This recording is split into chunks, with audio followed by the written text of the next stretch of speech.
अभी हम second view discuss कर रहे हैं सर्वाइकल स्पाइन का, दैट इज लेटरल व्यू।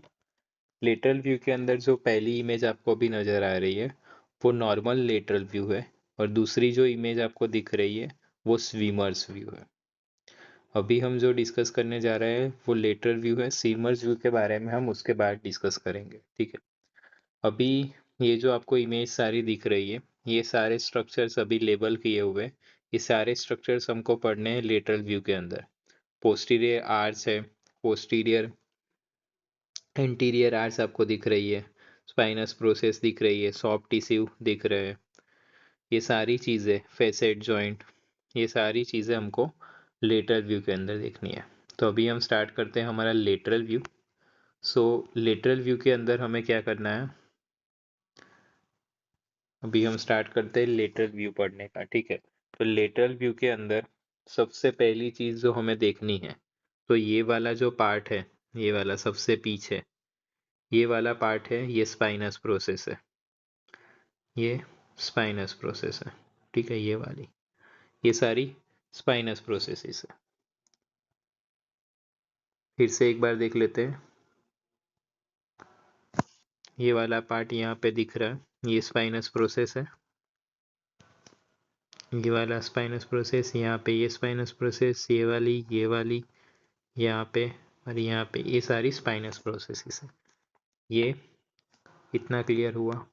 उसके बाद हमें देखना है, अगर आप लोगों को एनाटॉमी पता हो, कि C1 वर्टिब्रा के पास स्पाइनस प्रोसेस नहीं होती। क्या होता है? पोस्टीरियर ट्यूबरकल होता है।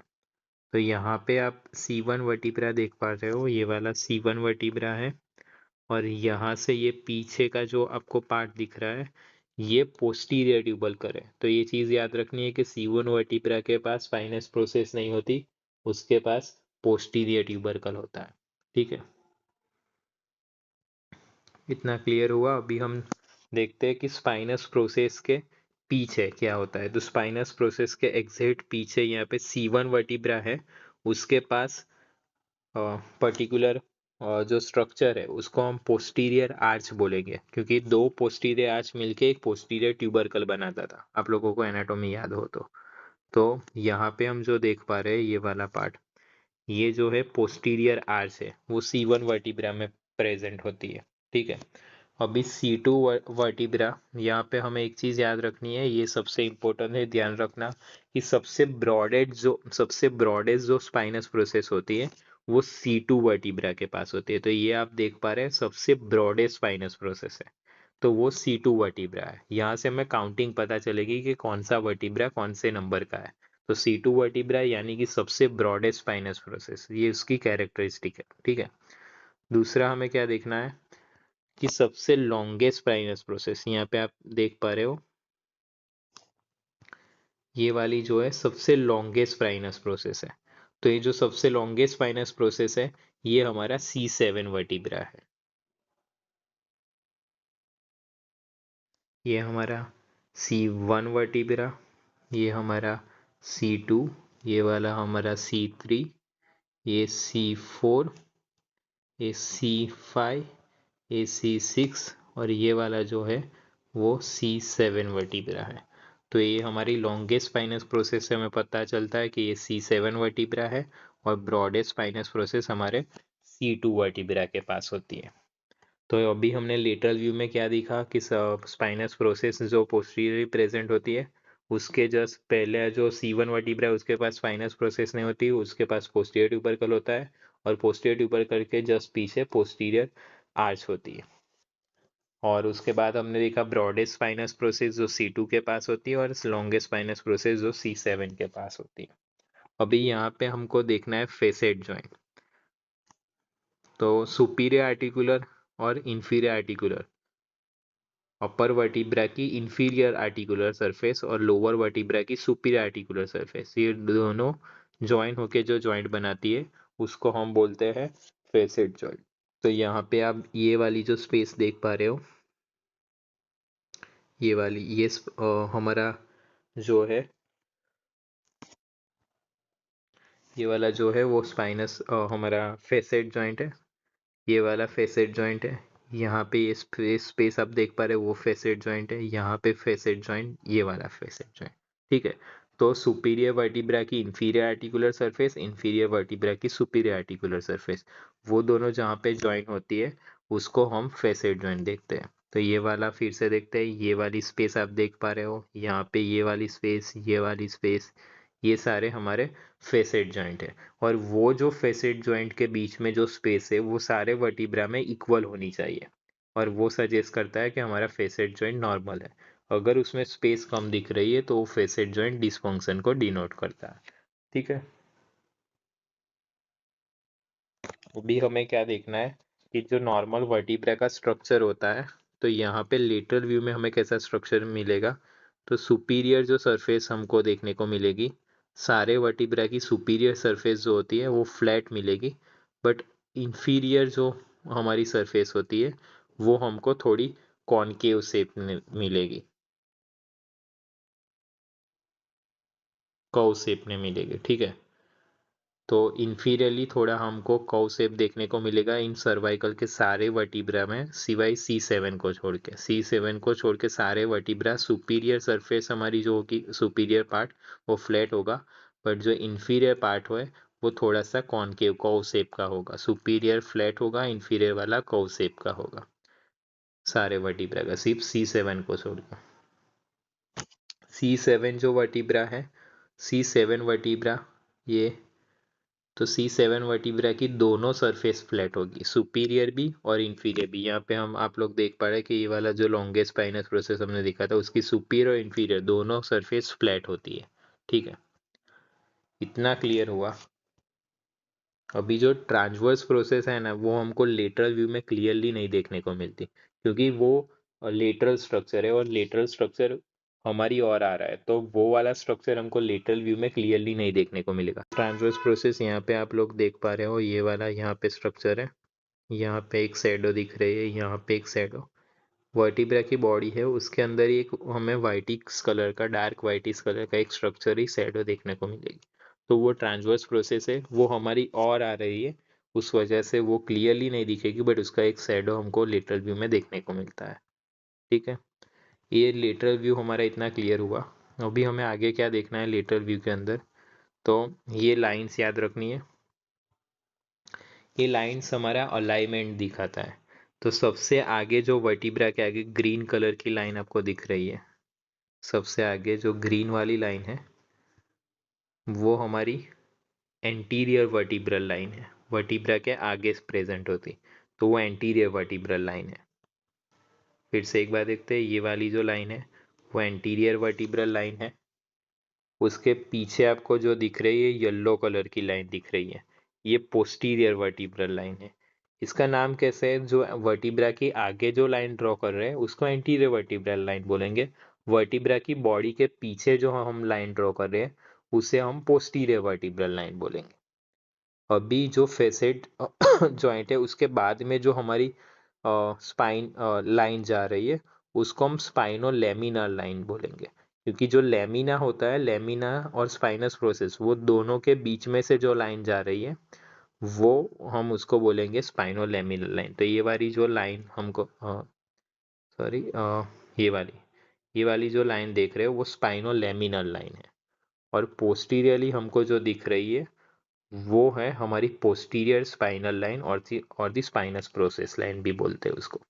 तो यहाँ पे हमने 4 लाइन टोटल देखी है। पहली ग्रीन वाली है वो एंटीरियर वर्टिब्रल लाइन है, दूसरी पोस्टीरियर वर्टिब्रल लाइन है, तीसरी स्पाइनस प्रोसेस और लेमिना के बीच में से पास होती है उसको हम बोलते हैं स्पाइनो लेमिनर लाइन, और लास्ट वाली हमारी स्पाइन पोस्टीरियर स्पाइनस लाइन या फिर स्पाइनस प्रोसेस लाइन बोलते हैं। ये सारी लाइंस की हमें कंटिन्यूटी देखनी है, यानी कि कोई भी हम लाइन देख रहे हैं तो वो एक कंटिन्यूअस होनी चाहिए, मतलब कि ऐसा नहीं कि यहाँ पर है और यहाँ से ब्रेक होके यहाँ से कंटिन्यू रहे। अगर ऐसी लाइन में डिसकंटिन्यूटी दिखती है तो वो हमारा डिसलोकेशन या फिर सबलक्सेशन हमको देखने को मिलता है, वर्टिब्रा के अंदर वर्टिब्रा का अलाइनमेंट बिगड़ जाता है। तो वो लाइंस हमें पता होनी चाहिए, तो ही हमें वर्टिब्रा की अलाइनमेंट पता चलेगी। अभी ये चारों लाइन याद रखना आप लोग। अभी हम नेक्स्ट पार्ट में जा रहे हैं कि लेटरल व्यू में कुछ चीज़ें आपको है जो ज़्यादा क्लियरली यहाँ पे मैंने पहले से ड्रॉ करके रखी है। तो यहाँ पे लेटरल आपको दिख रहा है लास्ट में ग्रीन कलर का पार्ट।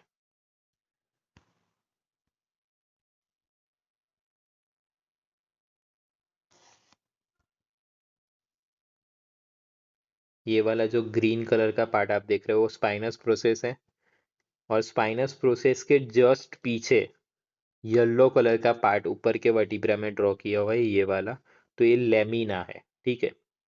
और दोनों वर्टिब्रा यानी कि ऊपर का वर्टिब्रा की इंफीरियर सरफेस और नीचे के वर्टिब्रा की सुपीरियर सरफेस ये हमारा फेसेट जॉइंट बनाती है। यहाँ पे आपको दिख रहा होगा ये वाला फेसेट जॉइंट है, सुपीरियर और इंफीरियर, उसकी स्पेस देखनी है। स्पाइनस प्रोसेस के जस्ट पीछे लेमिना होता है। अभी सबसे इंपॉर्टेंट चीज जो मैंने यहाँ पे देखो, ये वाला जो पार्ट पूरा आप देख पा रहे हो, ये ब्लू कलर से मैंने यहाँ पे डिनोट किया है ये वाला पार्ट, ये पूरा यहाँ पे ये लिखा हुआ है ना पेडिंकल, ठीक है। तो पेडिंकल मतलब क्या, तो हमारी जो वर्टिब्रल बॉडी है उसको हम दो पार्ट में डिवाइड करते हैं। एंटीरियर पार्ट में वर्टिब्रल बॉडी आती है और पोस्टीरियर एलिमेंट वाले पार्ट में स्पाइनस प्रोसेस, ट्रांसवर्स प्रोसेस, ये सारी प्रोसेसेस आती है।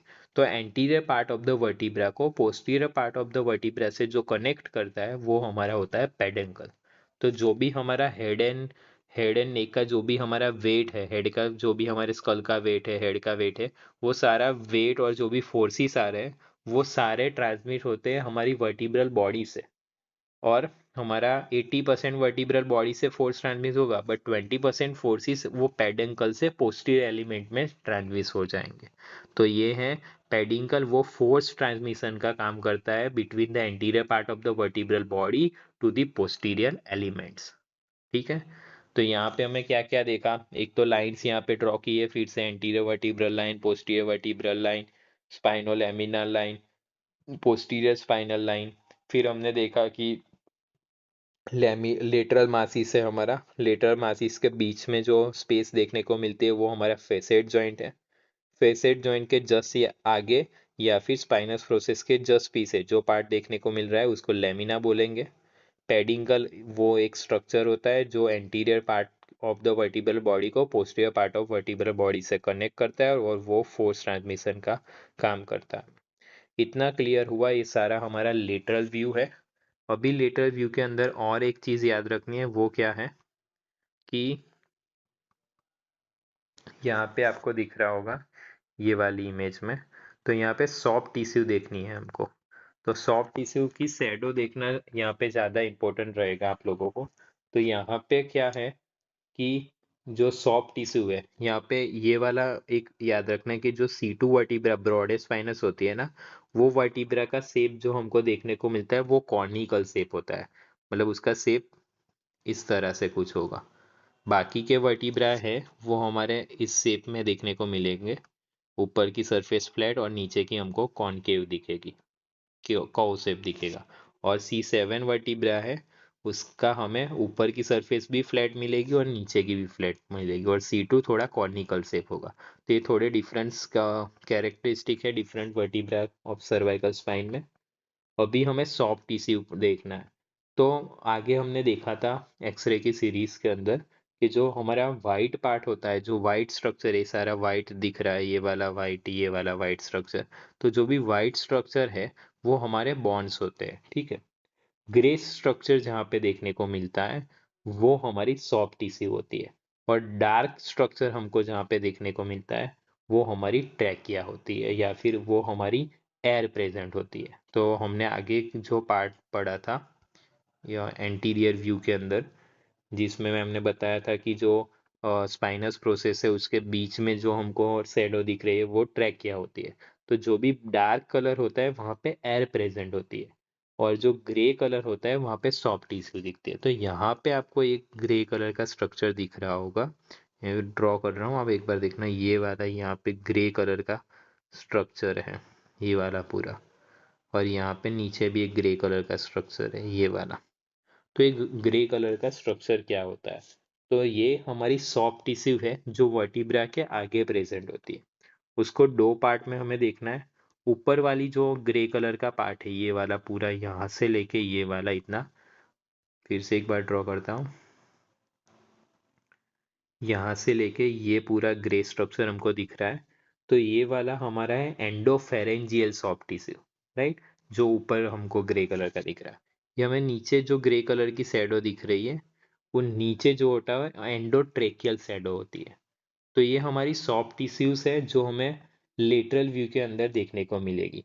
अभी यहाँ पे सॉफ्ट टिश्यू का क्या काम है सर्वाइकल स्पाइन में?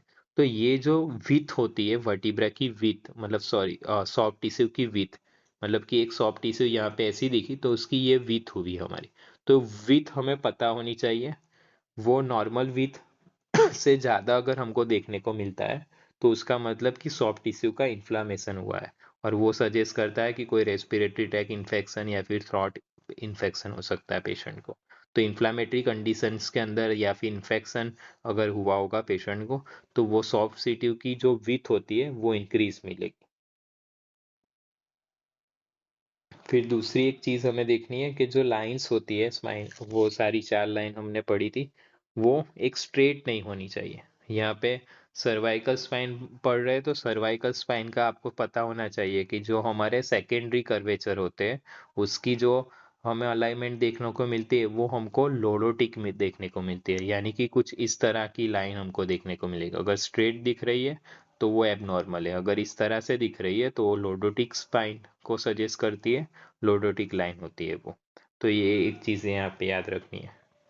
दूसरा क्या याद रखना है, यहाँ पे इम्पोर्टेंट चीज़ है जो हमें देखनी है कि अगर लेटरल व्यू ले रहे हैं ना तो उसके अंदर C7 और T1 जंक्शन जो होता है, सर्वाइको थोरेसिक जंक्शन बोलते हैं उसको, वो कॉमनली वहाँ पे लेटरल व्यू में नहीं दिखेगा। आप लेटरल व्यू देखोगे ऊपर यहाँ पे, तो लेटरल व्यू में ये C7 तो दिख रहा है बट T1 नहीं दिख रहा, क्योंकि वहाँ पे शोल्डर की शैडो आ जाती है। ठीक है, C7 दिखेगा आपको लेटरल व्यू में बट T1 नहीं दिखेगा। तो उस वजह से C7 T1 जो सर्वाइको थोरैसिक जंक्शन है वो हमको क्लियरली नहीं दिखता। और यहाँ पे क्या होता है कि सबसे ज़्यादा ट्रोमेटिक इंजरी होती है वो C7 T1 जंक्शन में होती है। तो हमारा लेटरल व्यू का ये लिमिटेशन है कि उसके अंदर शोल्डर की शैडो की वजह से C7 T1 नहीं देखने को मिलता। उस वजह से स्विमर्स व्यू लिया जाता है, जो मैंने आपको बताया था यहाँ पे। ये वाला जो दूसरा इमेज है वो स्विमर्स व्यू का है, उसके अंदर शोल्डर थोड़ा डाउन हो जाता है तो शोल्डर की शैडो नहीं दिखती, और उस वजह से हमको C7 T1 जंक्शन क्लियरली देखने को मिलता है। तो अगर C7 T1 जंक्शन देखना है, ट्रोमेटिक केस है, तो वहाँ पे इंजरी होने के चांसेस ज़्यादा है, तो स्विमर्स व्यू लेने को बोलेंगे पेशेंट को। बाकी हम लेटरल व्यू नॉर्मली यूज़ करते हैं। ठीक है, अभी हमें क्या देखना है कि फ्लेक्शन एंड एक्सटेंशन और लेटरल व्यू। तो कुछ कंडीशन होती है उसमें क्या होता है कि लेटरल व्यू लेते हैं तो वो नॉर्मल ही दिखता है, उसमें कोई पेशेंट को एबनॉर्मलिटीज़ नहीं दिखती, बट पेशेंट को पेन प्रेजेंट है, पेशेंट बोल रहा है कि मुझे दर्द हो रहा है गर्दन के अंदर, और पेशेंट का एक्सरे लेटरल व्यू दिया है तो वो नॉर्मल आ रहा है बट पेन है। तो वो क्या सजेस्ट करता है कि कोई सॉफ्ट टिश्यू की इंजरी होगी या फिर कोई लिगामेंट की इंस्टेबिलिटी होगी या कोई लिगामेंट इंजरी होगी। तो उस वजह से हमें फ्लेक्शन और एक्सटेंशन व्यू लेने चाहिए। तो ये हमारा फ्लेक्शन व्यू है और दूसरा हमारा एक्सटेंशन व्यू है। तो इसकी इंपॉर्टेंस क्या है कि जब हम फंक्शनल पोजीशन में एक्सरे लेते हैं, यानी कि पेशेंट बोलेगा मुझे फ्लेक्शन में पेन हो रहा है, पेशेंट बोल रहा है कि एक्सटेंशन में पेन हो रहा है, तो जिस पोजीशन में पेशेंट को पेन होता है उस पोजीशन में हम उसका पेशेंट का एक्सरे लेते हैं। फॉर एग्जाम्पल अगर हम फ्लेक्शन व्यू ले रहे हैं तो फ्लेक्शन में पेशेंट को पेन होगा, और वो जो फ्लेक्शन में पेशेंट को पेन होगा तो शायद कुछ लिगामेंट इंस्टेबिलिटी, लिगामेंट लैक्सिटी की वजह से फ्लेक्शन करते टाइम कोई वर्टिब्रा की अलाइनमेंट बिगड़ रही है, जो हमने लाइंस पढ़ी थी उसमें डिसकंटिन्यूटी दिख रही है फ्लेक्शन करते टाइम, फ्लेक्शन एक्सरे में, बट लेटरल व्यू नॉर्मल आया। तो ये क्या सजेस्ट करता है कि कोई इंस्टेबिलिटी है या फिर कोई लिगामेंट इंजरी है जो मूवमेंट के टाइम जो हमारे वर्टिब्रा है उसको एक नॉर्मल शेप और नॉर्मल स्ट्रक्चर स्टेबिलिटी प्रोवाइड नहीं कर पाते। बट जब नॉर्मल हम होते हैं मतलब कि न्यूट्रल पोजीशन में, तब उसको स्टेबिलिटी मिलती है, बट जब मूवमेंट करते हैं तो उसकी स्टेबिलिटी वो प्रॉपरली लिगामेंट जो भी होते हैं वो नहीं दे पाते। अभी आपको पता होगा कि एंटीरियरली वर्टिब्रा के आगे जो प्रेजेंट होता है वो हमारा एंटीरियर लॉन्जिट्यूडिनल लिगामेंट होता है। एक बार यहाँ पे देख लेते हैं। यहाँ पे लाइन जो हमने पढ़ी थी एंटीरियर स्पाइनल लाइन, तो ये हमारा एंटीरियर लॉन्जिट्यूडिनल लिगामेंट यहाँ पे होगा। पीछे जो हमने पढ़ा था posterior longitudinal line, sorry posterior spinal line और पोस्टीरियर वर्टिब्रल लाइन, तो वो क्या होता है कि वहाँ पे पोस्टीरियर लॉन्जिट्यूडिनल लिगामेंट प्रेजेंट होता है। तो ये सारे आपको लिगामेंट और एनाटॉमी भी पता होनी चाहिए। तो उससे हमें पता चलेगा अगर वर्टिब्रा आगे आ रहा है तो कोई एंटीरियर लॉन्जिट्यूडिनल लिगामेंट में इंजरी होगी, पोस्टीरियरली जा रहा है तो पोस्टीरियर लॉन्जिट्यूडिनल लिगामेंट में इंजरी होगी। और अगर पोस्टीरियरली जा रहा है वर्टिब्रा तो पोस्टीरियरली बॉडी अगर जाएगी तो उसके बीच में जो हमारे जो स्पेस देखने को मिलेगी, तो हमको पता है कि बीच में क्या होता है कि स्पाइनल कैनाल होती है, वहां से स्पाइनल कोड पास होता है। तो अगर वर्टिब्रा पीछे की ओर खींचने वाला है, अगर खींच गया है एक्सटेंशन के अंदर या फ्लेक्शन के अंदर, तो वो हमारी स्पाइनल कोड को कंप्रेस कर सकता है। तो पेशेंट के अंदर रेडिकुलोपैथी के भी सिम्टम्स आ सकते हैं।